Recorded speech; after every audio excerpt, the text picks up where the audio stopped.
Honestly, it's over $1,000 to upgrade the flights. But I'll tell you an exact scenario this morning. The true thought that was in my head is that Lauren and I are going to Reno like in June, or going to Lake Tahoe, but that's the airport.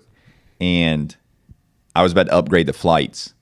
Like I've already bought the flights, and I looked, and honestly, it's over $1,000 to upgrade the flights. But I'm like, all right, it's first class, and I'm thinking, it like for that length of a time, it's like a 4-hour flight. I'm like, gosh, so I do the flights, but then I'm hit with something like today, Hope's Place and what they do, and how how much more helpful $1,000 is there.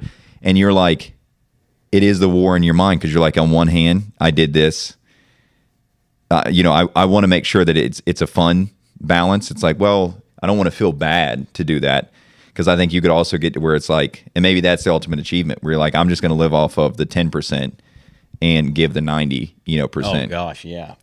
But I like that was the most logical. That was the actual thought. As I was like, wait a second, before I upgrade these, I want to make sure that I honestly look, and I'm like, how balanced is the giving into the income? I think that is why a percentage is helpful.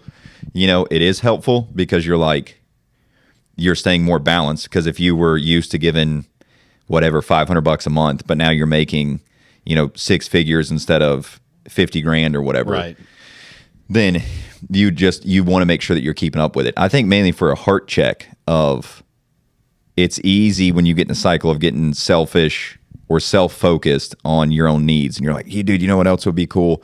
I'm gonna get a first class, I need new sunglasses, and you're like, wait a second, somebody doesn't have anything, and $300 to them is life-changing. So did you upgrade? No. Okay, that's awesome. I love that, because like it reminds me very much of, it's in, I think it's 2 Samuel, and I can't remember the entire situation, but King David insists on making an offering to God. Yeah. And he says, like, I refuse to offer something to the Lord that costs me nothing. That's good. It has to cost me something, and I have to kind of feel it. And so it's awesome if it's like, I'm actually gonna like, and it is kind of funny. People would be. It's easy to be cynical about this sort of thing. Yeah. For somebody who isn't given this sort of opportunity. But if you have the opportunity, you could fly first class and make it a nice, comfortable trip for both you and your wife. And to say, no, I'm actually going to sacrifice that little bit of comfort just so I can actually deposit $1,000 into this thing instead.